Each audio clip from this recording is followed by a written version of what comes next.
எல்லோருக்கும் வணக்கம். Bigg Boss season 7 Tamil. So இந்த வீடியோவில் நம்ம லைவ் அப்டேட்டில் நடந்த விஷயங்கள் பற்றி தான் டிஸ்கஸ் பண்ண போகிறோம்.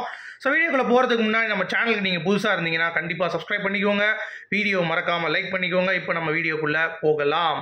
ஸோ ஃபஸ்ட்டு டாப்பிக்கே வந்து பார்த்தீங்க அப்படின்னா, நேற்று இரவு நடந்த பாட்டு கச்சேரி தான்.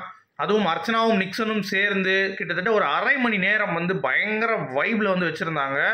ஸோ ஒரு பக்கம் வந்து பார்த்தீங்கன்னா காசிப்பிங் செஷன் வந்து போச்சு, ஒரு பக்கம் வந்து பார்த்தீங்கன்னா டான்ஸிங் செஷன் வந்து போச்சு, ஒரு பக்கம் வந்து பார்த்தீங்கன்னா பாட்டு கச்சேரி போச்சு. ஸோ நேற்று இரவு லைவ் பார்த்தவங்க வந்து ரொம்ப இன்ட்ரெஸ்டிங்காக வந்து பார்த்தாங்க அப்படிங்கிறது தான். ஸோ அதுலேயும் வந்து விசித்ரா, அர்ச்சனா மற்றும் நிக்சன் 3 பேரும் வந்து இவங்க ரசிக்க, நிக்சன் ரேப் பாட, நம்ம அர்ச்சனா வந்து பார்த்தீங்கன்னா வேறு லெவல் வைப் பண்ண, விஜயவர்மா டான்ஸ் ஆட, ஸோ ஒரே கூத்தாக தான் வந்து பார்த்தீங்கன்னா லைவ் வந்து இருந்துச்சு அப்படிங்கிறது பார்க்க முடியுது.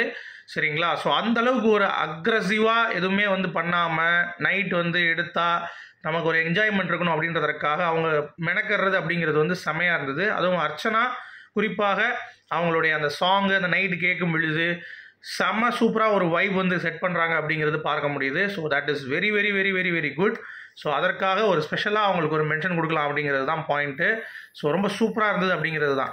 அடுத்து மாயா, பூர்ணிமா இவங்க 2 பேருடைய டாக்ஸ் வந்து போயிட்டு இருந்துச்சு. ஸோ யாரெல்லாம் நாமினேஷன்ஸில் இருப்பாங்க, யார் இந்த வாரம் வெளியே போவாங்க அப்படிங்கிற அந்த டிஸ்கஷன் பற்றி போச்சு. ஸோ என்ன சொல்கிறாங்க மாயா அப்படின்னா, இந்த வாரம் எனக்கு தெரியும் 7 பேர் நாமினேட் பண்ணுவாங்க அப்படின்னு சொல்லிட்டு.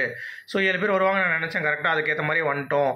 ஸோ இப்போ வந்து யார் வெளியே போவா அப்படிங்கிறது நல்லா இருக்குல்லங்க இது. ஏன்னா 2 வாரம் எங்கள் வீட்டு எல்லா நாளும் கார்த்திகை அப்படின்ற மாதிரி இருந்துச்சு சொல்கிறாங்க, கரெக்டாக. இப்போ எப்படி இருக்குது பார்த்தீங்களா? எல்லாரும் நாமினேஷன்ஸ்குள்ளே மூடுக்கு வந்தோடனே எல்லாரும் வந்து சண்டை போடுறோம். ஸோ இதுவும் ஒரு ஜாலியாக தான் இருக்குது இந்த சீசன் பொறுத்த வரைக்கும் அப்படின்றாங்க. உடனே பூர்ணிமா சொல்கிறாங்க, அதை பற்றி கவலை எனக்கு கிடையாது, ஐ ஆம் வெரி ஜாலி டைப் அப்படின்ற மாதிரி சொல்கிறாங்க. என்ன ஜாலி டைப்பா, என்னங்க சொல்கிறீங்க அப்படின்றாங்க. ஆமாங்க, நான் நாமினேஷன்ஸ்குள்ளே வரல. ஓ பூர்ணிமா, வாட் அ மிராக்கிள், அப்போ நீங்கள் 98 நாள் வரைக்கும் இருப்பீங்க அப்படின்றாங்க, 100 நாள் வந்துடுவீங்க அப்படின்றாங்க. ஆமாங்க, இந்த வாரம் தப்பிச்சிட்டேன்னா நான் வந்து 91 தாண்டிடுவேன், அடுத்து 98. ஸோ அடுத்து ஒரு 7 days வேறு லெவலில் அப்படின்ற மாதிரி சொல்கிறாங்க. 98 மேலே நம்ம போனாலும் எனக்கு கவலை இல்லை, ஆனால் அதுக்குள்ளேயும் பணப்பெட்டி வச்சிட்டாங்கன்னா நான் பணப்பெட்டி எடுத்துகிட்டு ஓடிடுவேன், எனக்கு வந்து வேறு எதுவும் கிடையாது, வெறி வெறி சிந்தனைகள் கிடையாது, ஸோ நான் ரொம்ப ஜாலியாக இருக்கேன் அப்படின்ற மாதிரி சொல்கிறாங்க. ஓகே சூப்பர், நம்ம நினச்சது நம்ம வந்து பண்ணிட்டோம், ஸோ உங்களை நான் வந்து அந்த லெவலுக்கு கொண்டு போகணும்னு ஆசைப்பட்டேன் மாயா சொல்கிறாங்க. ஸோ அந்த ரேஞ்சுக்கு நீங்கள் வந்தீங்க அப்படிங்கிறது ரொம்ப பெரிய ஒரு வெற்றி. ஸோ இதை நம்ம வந்து கண்டிப்பாக வந்து ஒரு செலிப்ரேஷன் வந்து கண்டிப்பாக பண்ணலாம், வெளியே போய் நம்ம அதற்கான ஒரு தேடலை வந்து பண்ணலாம். ஸோ மாயா வந்து என்ன சொல்கிறாங்க அப்படின்னா, நானும் கண்டிப்பாக அடுத்த வாரம் போயிடுவேன் தான் தோணுது எனக்கு அப்படின்னு சொல்கிறாங்க. ஏங்க நீங்கள் டைட்டில் வின் பண்ணணுங்க, நீங்கள் எவ்வளோ பெரிய ஆள், நீங்கள் எப்படிப்பட்ட ஆள் அப்படின்ற மாதிரி வந்து மாயாவை அப்படியே பூர்ணிமா வந்து பார்த்தீங்கன்னா புகழ்ச்சி பயங்கரமாக வந்து ஒரு பம்ப் பண்ணுறாங்க. உடனே மாயா, இல்லைங்க அப்படிலாம் இல்லைங்க, எனக்கு வந்து மூட் அப்செட் ஆகிடுச்சு, என்னாலலாம் வந்து இருக்க முடியாதுன்னொடனே, விடுங்க உங்களை அளவுக்கு யாரும் இல்லைங்க, எல்லாருமே உங்களை வந்து நல்லா தான் ப்ளே பண்ணுறேன்னு சொல்கிறாதீங்க.